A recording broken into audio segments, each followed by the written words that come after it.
2019 में बालाकोट का स्ट्राइक हुआ था, जिसको लेकर के बहुत जुबलियंट नैरेटिव्स बने थे इंडिया के अंदर। पर जितनी भी मैंने इंटरनेशनल सोर्सेज देखे, अब आपको ये भी बात समझनी पड़ेगी, इंडिया का प्रेस फ्रीडम इंडेक्स जो है कोई बहुत बहुत हाई रैंकिंग नहीं है। हाई इन द सेंस हम लास्ट में आते हैं।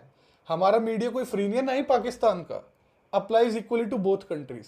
तो यहाँ पर जो नैरेटिव बेचा जाता है, और अगर आप इंडियन मीडिया को ही सोलली कंज्यूम कर रहे हो, तो आपको वही बेच दिया जाएगा। अब देखो इंटरनेशनल मीडिया जिनका कोई इंटरेस्ट ही नहीं है इन मामलों में, जैसे कि न्यूयॉर्क टाइम्स हो गई, फॉरेन अफेयर्स जनरल हो गई, इकोनॉमिस्ट हो गए, उनका क्या कहना है? तो ये कह रहे हैं फॉरेन अफेयर्स में पब्लिश करते हुए कि भाई open source analysis and international reporting cast doubt on the effectiveness of the 2019 strike, yielding little evidence of significant military casualties or damage to infrastructure.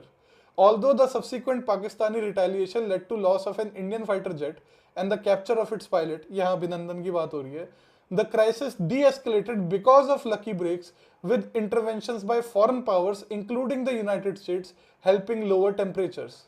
Indian strikes did not kill anybody in Pakistan, and the Indian pilot shot down over Pakistani territory lived to share a cup of tea with Pakistani soldiers before being delivered back to India unscathed. Both sides were able to claim victory through their pliant national media. In the run up to the, और उसके बाद 2019 के election में of course Modi became the strong man.